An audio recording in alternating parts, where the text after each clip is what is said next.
네, 안녕하세요. 여기 C1 세션, 뉴 노멀 시대의 서비스에 대한 부분입니다. 여기는 지금 기업 세션이고요.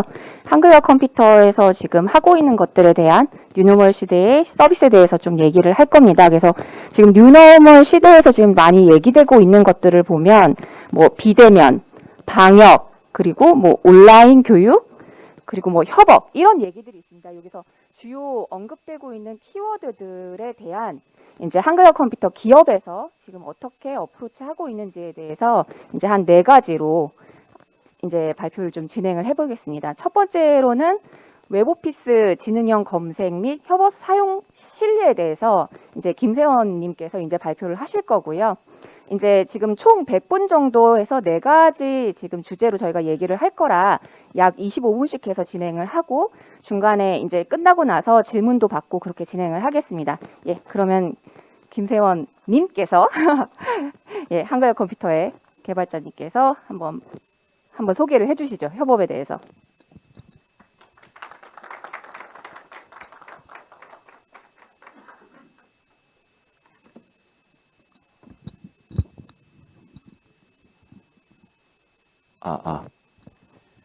안녕하세요.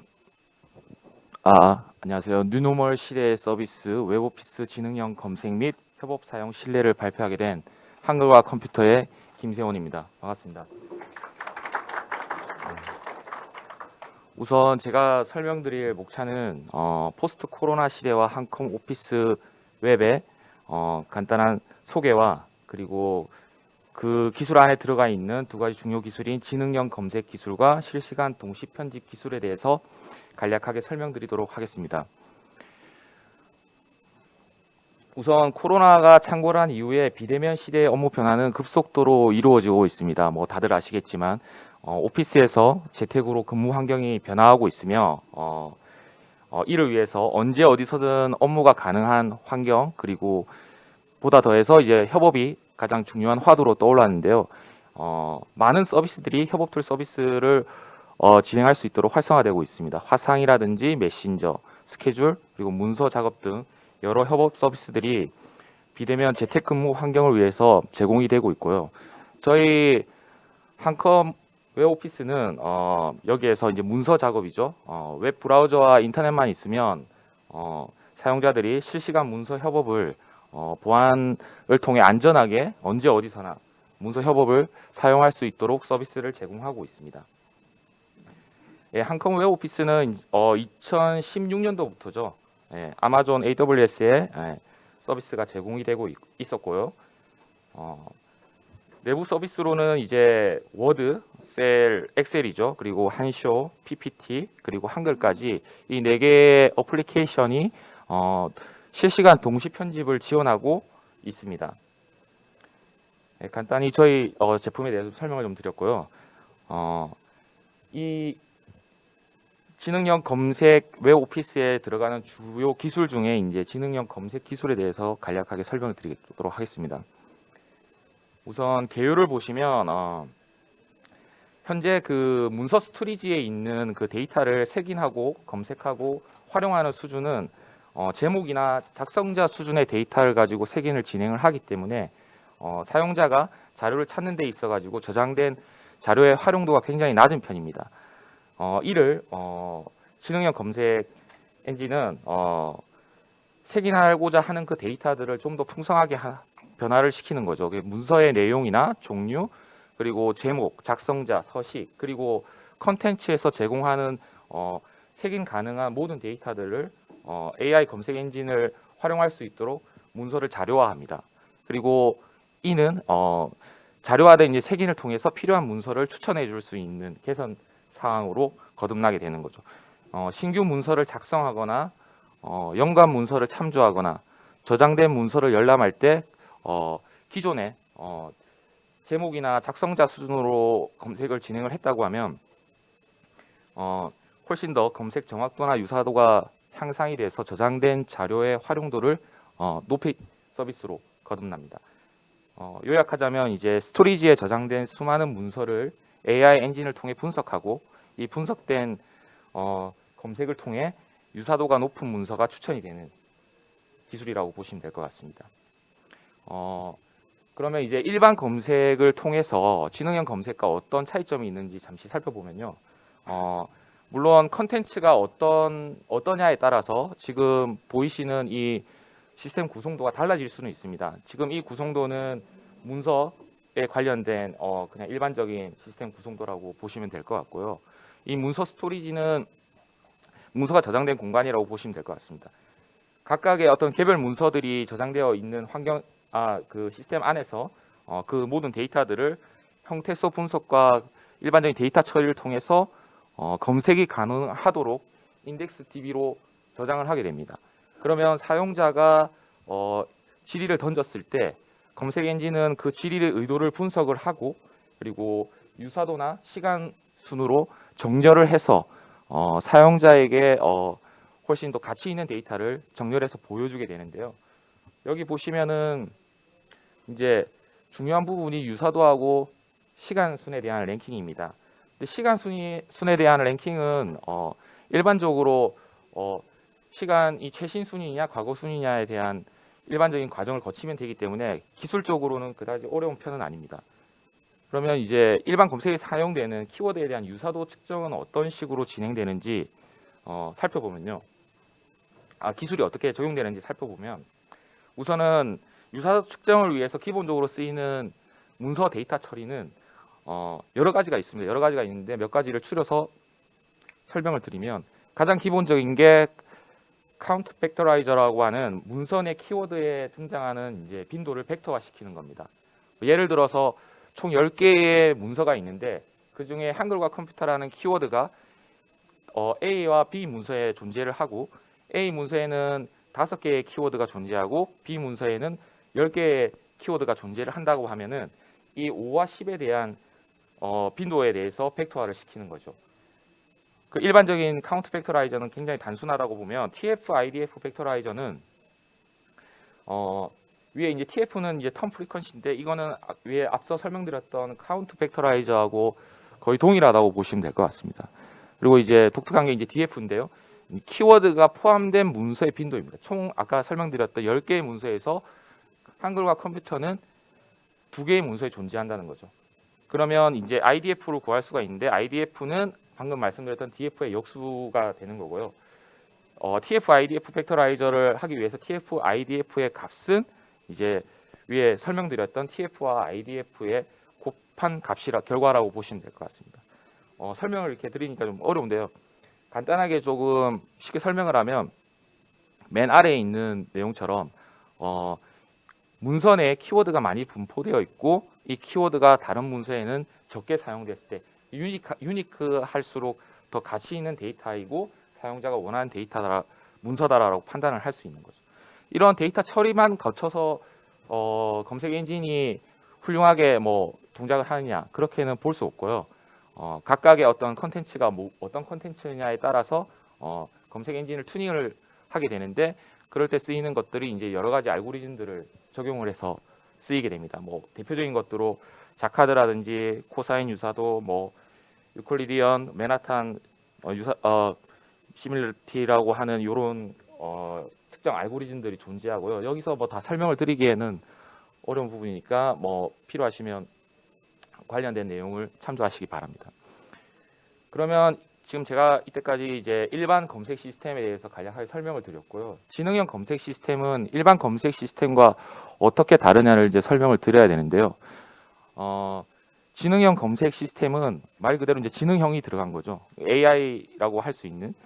AI는 보통 지금 기술적으로 이야기를 할 때 학습이라는 형태의 어떤 서비스가 제공이 되어야 됩니다. 학습을 통해서 그 AI가 서비스로 제공이 되는 것은 이제 추천 기능이라고 볼 수 있습니다. 그래서 앞에 말씀드렸던 이제 일반 검색 시스템과 다른 점은 색인을 하는 그 데이터들이 사용자에 대한 컨텐츠 그리고 그 문서에만 이제 어떤 존재했던 그 데이터들에 대해서 색임 과정만 거치는 게 아니라 사용자들의 어떤 패턴이라든지 이런 것들 포함해서 모델을 구축을 하고 이를 계속 학습을 시키는 거죠. 그러면 예를 들어 가지고 사용자가 한글과 컴퓨터라는 키워드로 검색을 하고 난 이후에 참조하는 그 문서가 훨씬 어떤 문서가 더 사용자들에게 중요한 문서로 다가왔는지에 대한 이력들을 남기고 걔를 검색에서 활용을 할 수 있는 형태로 진화하게 되는 겁니다. 앞에서 이제 지능형 검색을 말씀드렸다고 하면 이제 웹오피스에 대해서 잠깐 간략히 설명을 드리겠습니다. 일반 웹오피스는 우선 편집이 가능한 웹오피스 시스템이 구축이 되어 있어야 하고요. 그리고 당연히 그 웹오피스 시스템을 활용할 수 있는 문서가 존재를 해야 합니다.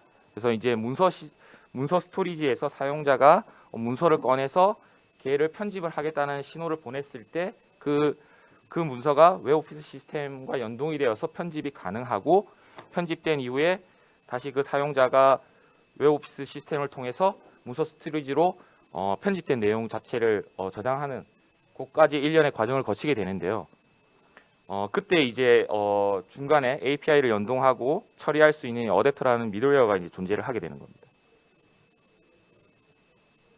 방금 설명드렸던 이제 지능형 검색과 일반 웹오피스가 어떻게 이제 지능형 검색 웹오피스로 융합돼서 이제 시스템으로 표현이 되냐면 당연히 이제 상호 간에 여러 거치는 그 API들이 존재를 하게 됩니다. 그리고 어떤 그 편집 과정에 있어서 사용자가 원하는 데이터를 찾기 위해서 그 문서에 있는 컨텐츠를 가지고 검색을 진행을 했을 때 그 검색에 필요한 어떤 자료들을 보여주는 이렇게 모든 것이 융합적으로 어울려져서 서비스 될 수 있도록 시스템을 구성을 하게 됩니다. 저희가 지금 밖에 외부에서 지금 온라인으로 쓸 수 있는 이제 지능형 검색 웹오피스는 아직 지금 서비스는 지금 진행이 되고 있지 않고요. 온프라미스 버전으로 지금 진행이 되고 있습니다.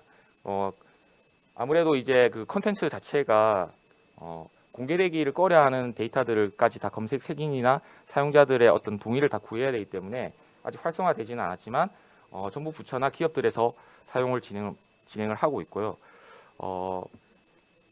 약간 좀 캡처 화면으로 이제 그 개발했던 내용을 이제 보여드리면 한글이죠. 한글인데 이제 한글 문서에서 이 단락에 대한 컨텐츠에 대해서 가장 유사도가 높고 사용자들이 많이 보는 그 문서는 무엇인가를 이제 정보 찾기를 통해서 찾으면 이런 식으로 결과가 존재하고 이 존재된 결과를 확인하면서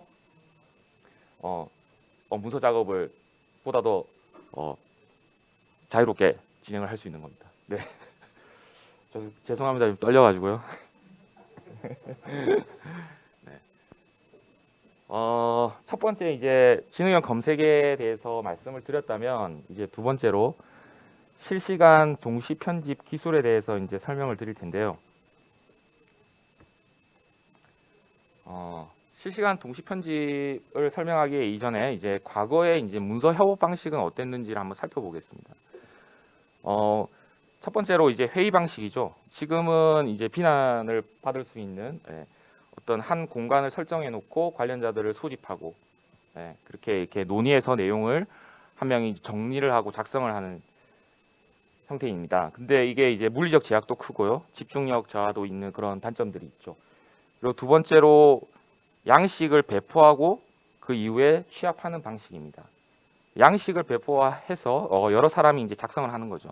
그리고 한 명이 또 그 내용을 다 취합을 해서 이제 그 문서를 작성을 하는 케이스인데 이는 이제 취합 중에 이제 일부 내용이 누락될 수 있는 가능성과 작성자마다 이제 사용자들이 이제 스타일들이 다 다르기 때문에 문맥이 굉장히 상이할 수 있는 그런 단점들이 있습니다. 그리고 세 번째로 이제 릴레이 방식입니다. 릴레이 방식은 말 그대로 하나의 문서에 대해서 파일을 이제 돌려가면서 그 사용자들이 이제 본인 영역만 작성을 하는 거죠. 이것도 마찬가지로 이제 작성자마다 이제 문맥이 굉장히 상이할 수 있고 결론적으로는 시간이 굉장히 많이 소요될 수 있는 그런 단점들이 있습니다. 과거에 이제 협업 방식이 이제 그렇게 했다면 이제 클라우드 시대로 이제 도래를 했고 뭐 여러분들도 당연히 다 모두들 이 서비스들 다 쓰고 계시겠지만 뭐 한 번 더 설명을 드리면 이제 온라인 상태에서 언제 어디서나 이제 문서를 저장할 수 있어야 되죠. 클라우드 스토리지라고 하는. 그리고 각종 이제 스마트 기기를 통해서 문서 업데이트나 확인이 가능하고요.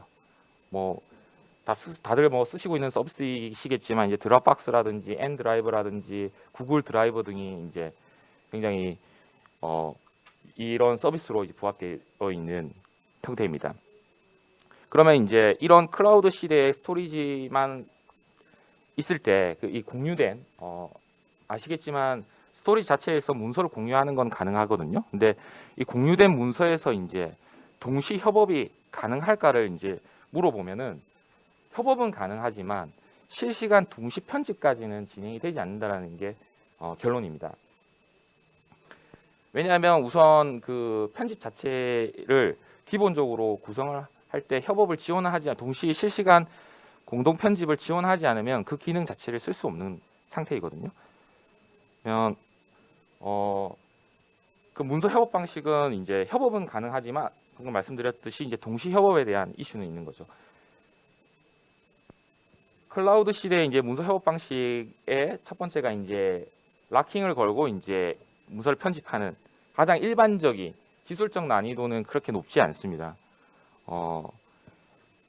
이 클라우드 스토리지 환경에서 공유된 이 문서를 사용자 A가 문서를 편집을 하겠다라고 문서를 가져와서 편집을 진행을 하게 되면 이 문서에 대해서는 이제 락이 걸리고 사용자 B와 C는 그 편집된 내용들을 볼 수는 있는 거죠. 볼 수 있는데 사용자 B가 다시 이제 A가 편집한 내용이 마음에 들지 않아서 다시 재편집을 해야 될 케이스가 생기면 사용자 B가 A에게 어떤 식으로든 연락을 해서 이 락킹되고 편집할 수 있는 이 권한을 다시 획득해야 됩니다. 그러면 A가 다시 반환을 하고 B나 C가 어떤 문서 편집을 다시 진행을 하는 이런 형태로 진행이 되는 거죠. 이게 문서 선점 방식입니다. 첫 번째 방금 제가 설명드렸던 게. 그리고 개체 선점 방식이 있습니다. 하나의 문서를 동시에 열고 편집은 가능합니다. 근데 한 명의 사용자가 이제 특정 문단이나 개체를 편집하게 되면은 다른 사용자는 이제 편집이 불가능합니다.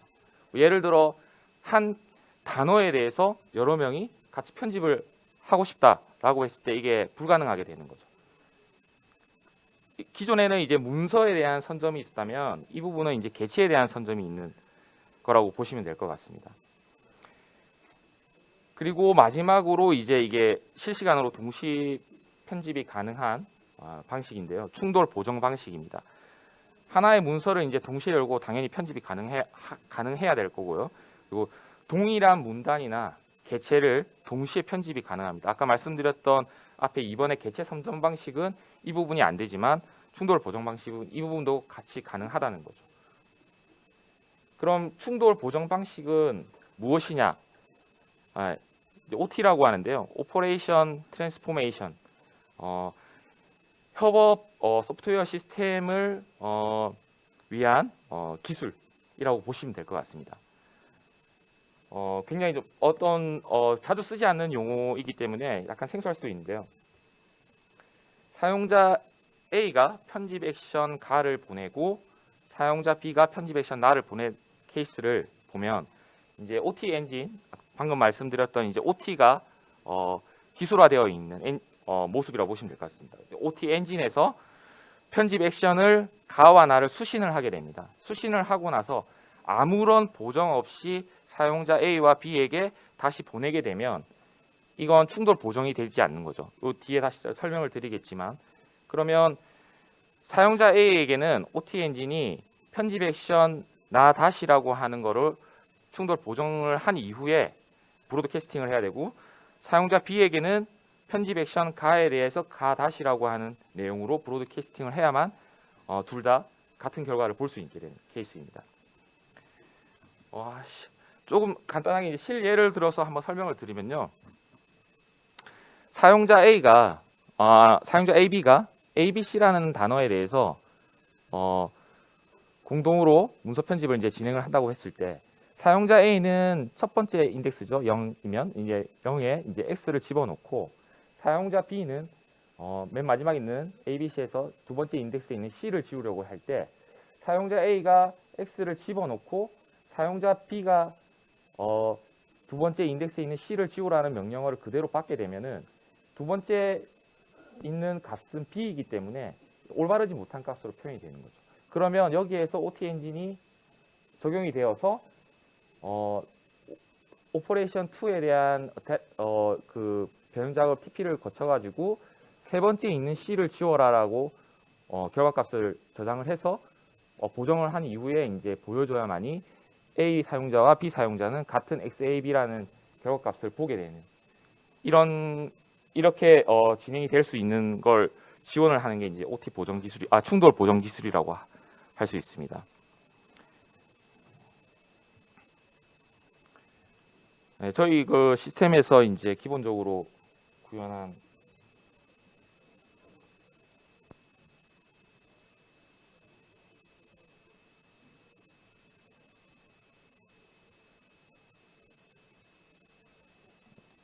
방금 설명드렸던 기본적인 구조에 대해서 설명을 드리면 A라는 사용자하고 B라는 사용자가 같이 이렇게 공동으로 문서를 편집을 할 때 아무런 같은 객체가 아닌 곳에서 사용자 A와 B가 문서 편집을 하게 되면 개별적으로 충돌 보정 필요 없이 또 브로드캐스팅을 해서 서로가 같은 데이터를 볼 수 있습니다.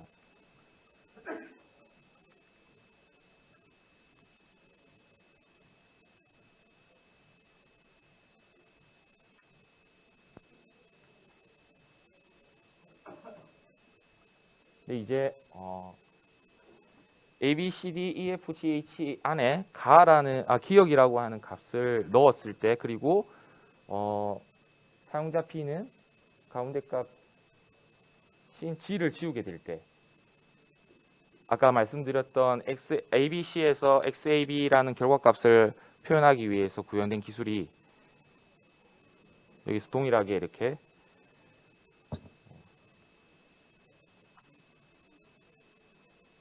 구현이 된다는 걸 보여드렸습니다.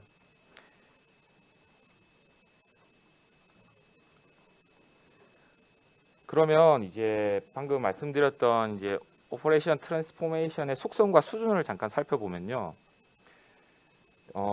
TP와 IP가 두 가지 이제 속성을 가지고 있습니다. TP는 이제 협업 중에 동시 액션이 발생했을 때 아까 실예로 들어가지고 설명을 드렸던 내용입니다. 그때 정합성을 보장하는 속성 값이고요. IP는 이제 액션 실행 취소 시의 정합성을 보장하는 속성입니다. 우리가 보통 이제 뒤로 돌리기의 기능이죠.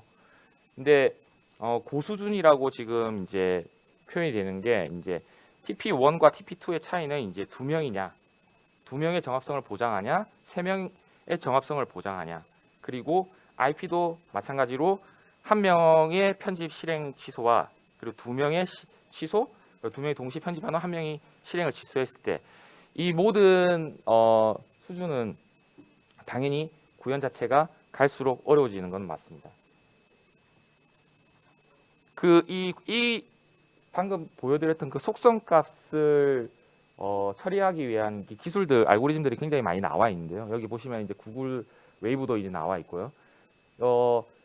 여기에서 이제 컨트롤 알고리즘을 지원하는 TP 아까 속성값들인데요. 내가 구현하고자 하는 그 OT의 영역에 있어서의 그 결과를 보장하기 위해서 여러 가지 알고리즘을 활용을 해야 하는 약간 난이도 있는 그런 기술이라고 볼 수 있습니다. 그 OT만이 이제 충돌 보정을 해줄 수 있느냐? 그렇지는 않습니다. CRDT라고 이 CRDT는 이제 실시간 협업을 위한 새로운 종류의 이제 분산 데이터 구조입니다. 데이터 타입이죠. 아까는 기술이라고 했으면. 그래서 이제 작업 기반이 얘는 이제 설명드렸듯이 어떤 액션이 들어오고 나면 중간에서 보정하는 기술이었다고 하면은 얘는 상태 기반을까지 포함을 하는 기술이고 2011년도에 이제 나와서 많이 지금 보편화되고 있는 기술이라고 보시면 될 것 같고요. 물론 OT는 이제 1989년도부터 시작을 해서 지금까지 진행이 되고 있습니다. 네, 저희 이제 한컴에서는 이제 여러 가지 이제 기능들을 분석을 하고 개발을 하고 또 이게 앞에 잠깐 설명드렸지만은 단순히 그 OT라고 하는 게 한 가지만을 구현을 했다고 해서 그 충돌 보정이 모든 케이스들마다 다 그 보장을 하는 것이 아니기 때문에 여러 가지 케이스, 수많은 케이스들에 대해서 그 로직을 검증하는 일련의 과정들을 거쳐야만이 됩니다. 그래서 저희 회사에서 이 OT 쪽 영역에서는 여러 가지 충돌 케이스들을 사용자가 아무런 불편함 없이 쓸 수 있도록 많은 기술 개발을 지속적으로 진행을 하고 있습니다. 네. 맺은 말입니다. 제가 설명을 제대로 했는지 잘 모르겠습니다. 여하튼 뉴노멀 시대에 맞춰서 오피스 문서 편집 도구도 보다 똑똑하게 작성할 수 있고 협업할 수 있는 환경으로 발전을 하고 있습니다. 이런 환경 속에서 물리적인 단절이 있더라도 원활한 업무를 지원할 수 있는 도구가 될 수 있도록 한글화 컴퓨터는 열심히 노력하도록 하겠습니다. 고맙습니다.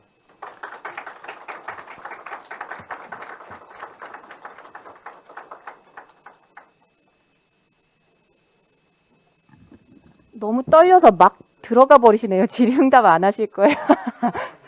진짜고? 혹시 질문 있으신 분 있으면 질문하셔도 됩니다.